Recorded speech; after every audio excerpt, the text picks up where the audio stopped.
I call the member for Moroney. I rise to speak on the Gas and Supply and Other Legislation Hydrogen Industry Development Amendment Bill 2023 in Queensland, the Gas Safety Act 2003 and the Petroleum Gas Production and Safety Act 2004, PNG Act, provide the regulatory framework for proponents seeking to transport petroleum and gas through pipelines, and the GS Act covers the licensing of gas and distributors as well as the regulation and distribution of pipelines, including customer connection services, meters and natural gas infrastructure works. The bill's amendments will extend the remit of the GS Act from processed natural gas to hydrogen and other covered gases.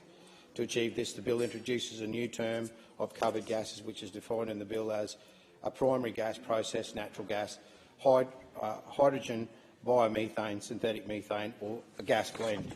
And the regulation-making power is also added to the definition of covered gases to allow for new renewable gases to be captured in the Act, and this power is envisaged to be engaged in the event of new scientific or technological advances that warrant further gases added to the definition.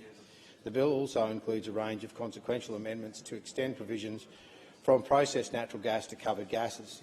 This is intended to ensure that all existing regulatory requirements under the Act apply to distribution authorities and the pipeline for hydrogen and other renewable gases. These changes will enable the distribution of hydrogen to consumers in Queensland through the state's distribution pipelines. It will also give proponents the ability to transport and connect customer services to covered gases in addition to processed natural gas. Transitional provisions will ensure existing distribution authorities holders are authorised to transport and connect customers to renewable gases such as biomethane and synthetic methane, provided that the substance is suitable for use by the consumers, Madam Deputy Speaker. Part of developing a green hydrogen industry is having an established bureaucracy together with licensing and regulatory bodies to advise and direct the establishment of the new industry and administer an appropriate regulatory framework.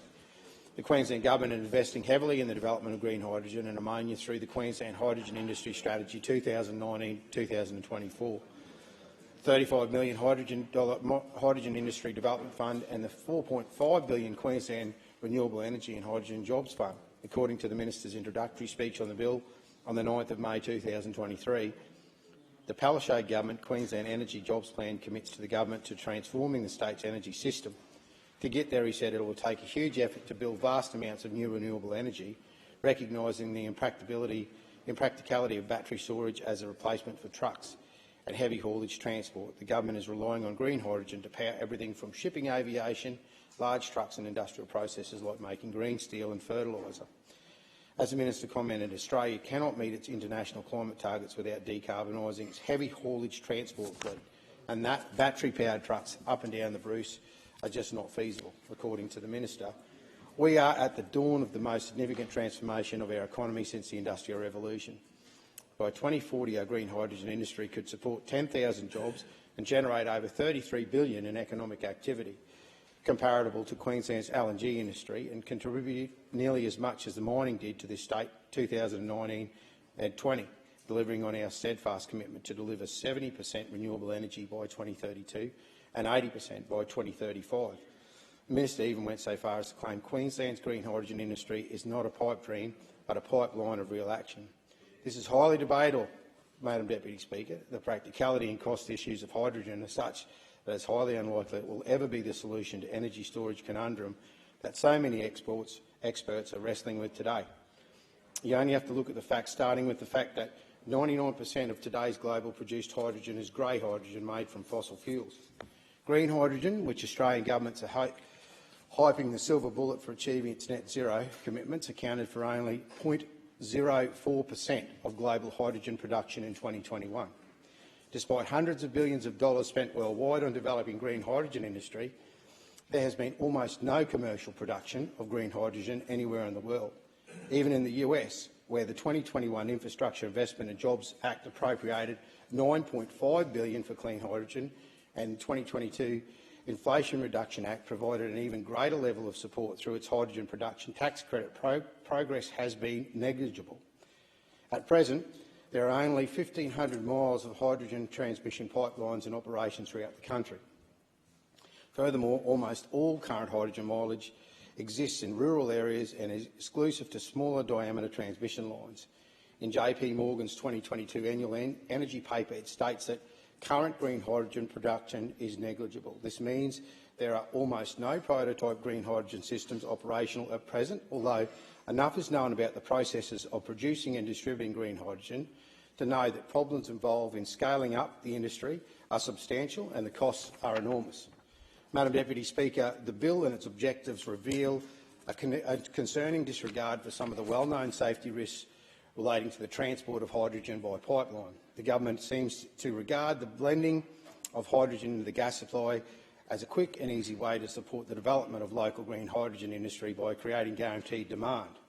However, recent network planning in Victoria shows major work will be needed before blends can be safely added to most parts of the state, with separate issues affecting both distribution and transmission systems.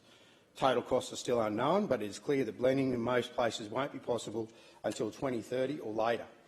Prospective blending projects often propose added hydrogen directly into distribution rather than transmission lines to avoid the high operating pressures that cause hydrogen embrittlement. According to the Energy Safe Victoria, introducing blends to distribution lines could potentially risk the safety of the transmission system overall. This is partly due to the lower pressure sections of the transmission system where it traverses metro areas. These breach the pressure differential that usually isolates transmission from distribution gases. The VTS is an interconnected network rather than a straight pipeline made up of different types of pipeline of different ages. Introducing hydrogen blends might mean parts need to be replaced or operating pressures wound back. APA, who owns the VTS, has been unable to make estimates around the scope, cost, timeline of what would be required to support hydrogen blends in their assets or confirm whether it might be possible at all. Last year they requested $19 million of additional funds through regulated revenue to answer these questions, given the difficulty of this assessment. Funding has so far been declined by the regulator, given that hydrogen blending is not currently a requirement in Victoria, but the question of the effects of hydrogen in transmission assets are highly relevant here in Queensland. Evidence from other projects suggests that these costs could be high. An environmental impact statement released last year for the proposed new gas generator at Kurri Kurri found that the building of high-pressure storage to be compatible with hydrogen at a 30% blend in this case would be uneconomical, even as a new build. Transmission issues aside, the recent Victorian gas arrangements also discovered major works need to be completed on distribution lines before blends can be added. Network businesses themselves don't expect blending to be possible until 2030, and they don't expect to be ready for transport pure hydrogen until 2050 or 2040 as a stretch target.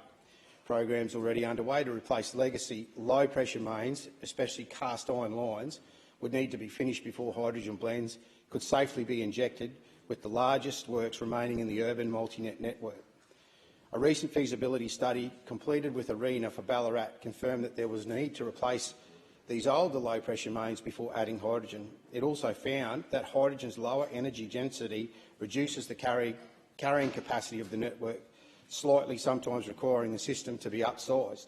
A similar study completed for Wodonga found the capacity be reduced by 2.5%. In addition to mains replacement and possible augmentation, incompatible parts across the network would also need to be upgraded. Recent regulatory decisions for Victoria Gas Works acknowledge that the increased competition from efficient electrical alternatives now present a stranding risk to their assets. These circumstances warrant increased caution around the new investment in gas networks.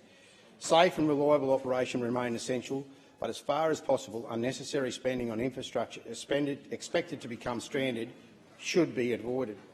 Given the early stage of our experience working with Hydrogen Australia, it's important that lessons from the ground are fed back effectively into our planning, development and hydrogen industry, and for the broader energy transition, including projects like Integrated System Plan. Blending is not cost-free, so its promises should be tested. If we can't reticulate blends until after 2030, we should consider carefully whether the demand boost it might offer will still be useful by then, or whether it would compete with the real demand for priorities of applications. It's also important to understand how blending might impact remaining gas users as household movement to electrify continues to pick up pace. Speaker, there's no doubt green hydrogen could be a vital tool, and it's hard to decarbonise sectors like steel and shipping and chemicals and manufacture. Acting Deputy Speaker.